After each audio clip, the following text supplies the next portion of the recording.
चिड़िया ने अपने घर में दाना भी जमा किया हुआ था और ठंडे मौसम के लिए सूखी लकड़ियाँ भी। उसके घर में सब कुछ था।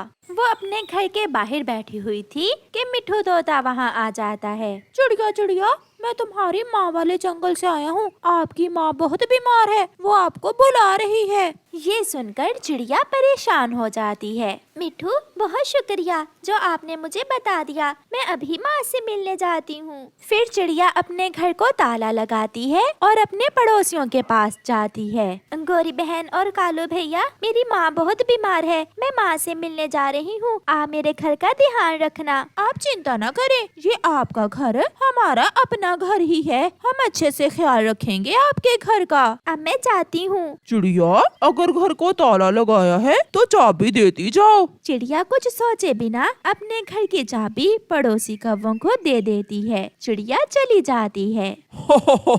गोरी गोरी, अब आएगा मजा। हम चिड़िया के पीछे पीछे से उसका सारा दाना खा लेंगे। कालू, मैं भी यही सोच रही थी। अब 2 दिन तक हमें भोजन की कोई चिंता नहीं होगी। फिर कालू कौवा चिड़िया के घर जाता है। वो ताला खोलकर अंदर जाता है। सामने चिड़िया का जमा किया हुआ दाना पड़ा था। कालू कौवा जी भर के दाना खाता है। पीछे से गोरी भी आ जाती है। अकेले अकेले ही कालू, तुम चिड़िया का दाना खाओ और मैं कैसे रह सकती हूँ। फिर गोरी कौवी भी दाना खाने लगती है। कालू जी, सूखी लकड़ियाँ भी हैं। मेरा तो दिल कर रहा है हम 2 रात चिड़िया के घर में ही सो जाते हैं। आग जलाने के लिए लकड़ियाँ भी हैं और भोजन भी। फिर वो दोनों ऐसा ही करते हैं। कालू कौवा चिड़िया के घर में सूखी लकड़ियों से आग जलाता है और वो गर्म घर में आराम से सो जाते हैं। 2 दिन चिड़िया अपनी माँ के पास रहती है। वो अपनी माँ को दवा ला कर देती है और फिर अपनी माँ से कहती है, माँ, अब मुझे जाना होगा। मैं घर की चाबी कौवों को देकर आई हूँ, घर खाली है। जाओ बेटी, अब मैं ठीक हूँ। कौवों ने 2 दिनों में चिड़िया का जमा किया हुआ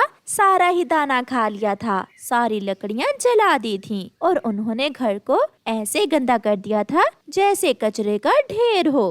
कालू, दिल तो कर रहा है चिड़िया की माँ बीमार ही रहे और चिड़िया वापस ही ना आए। चिड़िया, आप तो बहुत जल्दी आ गई। 4 दिन अपनी माँ की सेवा कर लेती। घर की तो रखवाली हम अच्छे से कर रहे थे। चिड़िया घर के अंदर जाती है, मगर घर से तो गंदी बदबू आ रही थी। कौवो, ये क्या? मेरा दाना कहाँ है जो मैंने ठंड के दिनों के लिए जमा किया था? चिड़िया, वो तो हमने खा लिया। सारा ही? हाँ चिड़िया, सारा ही। और मेरी सूखी लकड़ियाँ जो मैंने बारिश के दिनों के लिए रखी हुई थी? चिड़िया, वो तो हमने जला ली। ठंड बहुत थी ना, इसलिए रात को आग जलाकर सो जाते थे हम। तुम पड़ोसी नहीं, तुम तो भूत हो कोई। चलो निकलो, निकलो मेरे घर से। तुम तो पोटियाँ भी मेरे घर के अंदर ही करते रहे हो। बहुत गंदे हो तुम, भागो यहाँ से। शर्मिंदा होते हुए कौवे वहाँ से चले जाते हैं। चिड़िया अपनी नाक पर कपड़ा बांधकर घर को अच्छे से साफ करती है और घर में खुशबू लगाती है।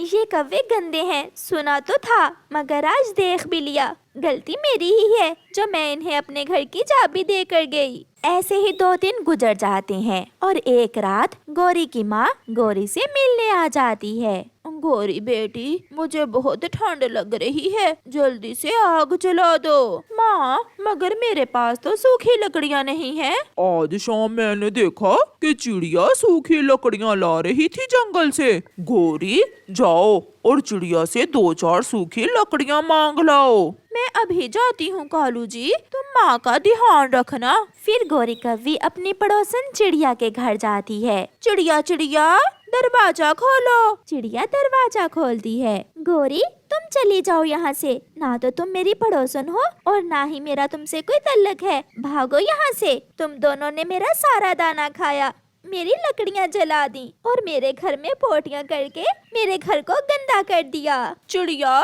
प्लीज 2 लकड़ियाँ दे दो, मेरी माँ आई है, उसे बहुत ठंड लग रही है। यहाँ ही रुको, तुम मेरे घर के अंदर नहीं आओगी, तुम गंदी हो। फिर चिड़िया गोरी कौवी को 2 लकड़ियाँ दे देती है। पड़ोसी एक दूसरे का ख्याल रखते हैं, तुम्हारी तरह दूसरों के घरों को कचरे का ढेर नहीं बनाते। मैं आप जैसे पड़ोसियों से कोई तल्लक नहीं रखना चाहती, फिर दोबारा मेरे घर में ना आना। गोरी चली जाती है, मगर उसे अपनी गलती का एहसास हो रहा था। वो आग जलाकर अपनी माँ को गरम करती है। कालू, मैंने भी फैसला कर लिया है, हम खुद को बदल लेंगे। चिड़िया की तरह हम भी अपने घर को साफ रखेंगे, चिड़िया की तरह दाना ढूंढ कर लाएंगे और चिड़िया की तरह ठंड के लिए सूखी लकड़ियाँ इकट्ठी करेंगे। चिड़िया की बातों से मुझे भी बहुत शर्मिंदगी हुई थी। एक अच्छे पक्षी बनने के लिए हमें अच्छे काम करने होंगे।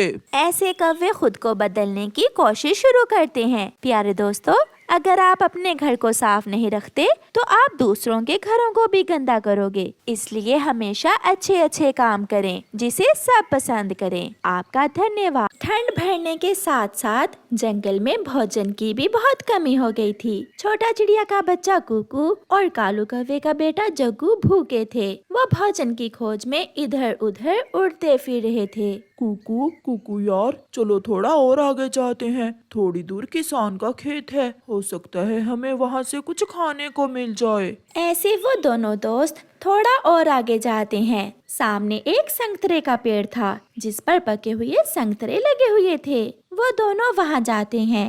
मिल गया, हमें भोजन मिल गया। वो दोनों एक एक संतरा वहाँ बैठकर खा लेते हैं। एक संतरा मैं अपनी मम्मा के लिए लेकर जाऊंगा। हाँ जग्गू, मैं भी ये वाला पका हुआ संतरा अपनी मम्मा के लिए ले जाता हूँ। फिर वो दोनों पेट भरने के बाद एक एक संतरा लेकर वहाँ से चले जाते हैं। थोड़ी देर बाद किसान भी वहाँ आ जाता है। कोई चोर मेरे 4 संतरे ले गया। कल इस पेड़ पर 6 संतरे थे और आज 2 ही बचे हैं। मैं ये 2 संतरे तोड़ लेता हूँ, ऐसा ना हो कि वो चोर ये 2 संतरे भी चुरा ले जाए। ऐसा सोचते हुए किसान वो 2 संतरे तोड़कर ले जाता है। मम्मा देखें, मैं आपके लिए मीठा और पका हुआ संतरा लेकर आया हूँ। कुकू बेटा, क्या आपने ये संतरा चोरी तो नहीं किया?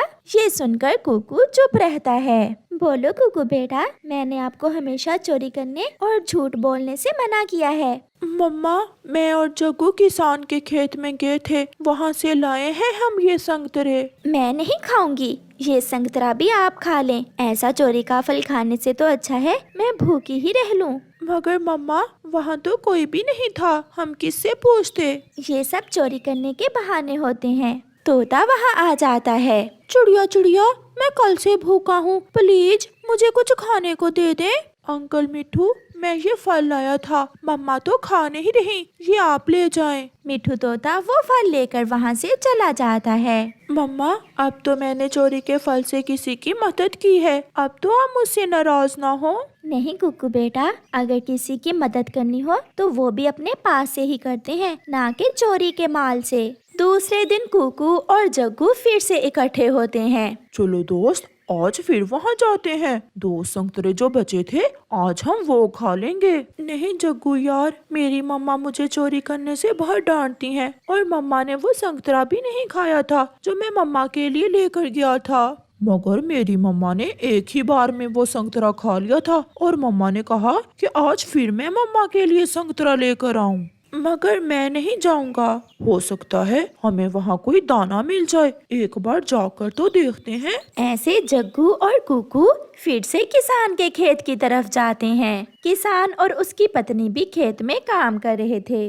नहीं, यहाँ तो कुछ भी नहीं है, वो 2 संतरे तो किसी ने तोड़ लिए। हाँ, वो मैंने तोड़े हैं। इसका मतलब तुम ही चोर हो क्या? कल मेरे पेड़ से तुमने ही संतरे तोड़े थे?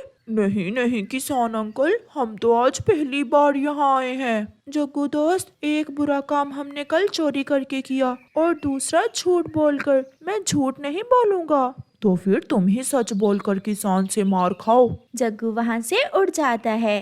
अंकल किसान, मुझे माफ कर दें, हम कल भूखे थे। मैंने 2 संतरे आपके पेड़ से तोड़े थे, मम्मा ने मुझे बहुत डांटा। मैं फिर कभी चोरी नहीं करूँगा। किसान की पत्नी बोलती है, छोटे पक्षी, तुम बहुत अच्छे हो। जिसे गलती के बाद अपनी गलती का एहसास हो जाए वो अच्छे पक्षी होते हैं। किसान और उसकी पत्नी कुकू से बहुत खुश होते हैं। गलती हम इंसानों की ही है। हम इंसान भी तो पक्षियों को कुछ खाने को नहीं देते। ये लो छोटे पक्षी, ये दोनों संतरे आप ले जाओ। और ये भोजन की थैली भी, ये आपको सच बोलने का इनाम मिला है। कुकू बहुत खुश होता है। वो भागा भागा घर जाता है। मम्मा मम्मा देखें, आज मैं आपके लिए क्या लाया हूँ। आज फिर तुम मेरे लिए संतरे लेकर आए हो। मैंने कल आपको मना भी किया था। फिर कुकू अपनी मम्मा को सारी बात बताता है। मम्मा, आज मुझे ये सब सच बोलने का इनाम मिला है। किसान और उसकी पत्नी बहुत खुश हुए थे मुझसे। कुकू बेटा, देखा, सच्चे पक्षियों को हमेशा हर काम में ऐसे ही आसानी होती है। सच में मेरा आज संतरा खाने को बहुत दिल कर रहा था। फिर वो माँ बेटा हंसने लग जाते हैं। प्यारे दोस्तों, इस कहानी से हमें सीख मिलती है कि हालात कैसे भी हों, हमें हमेशा सच बोलना चाहिए। आपका धन्यवाद।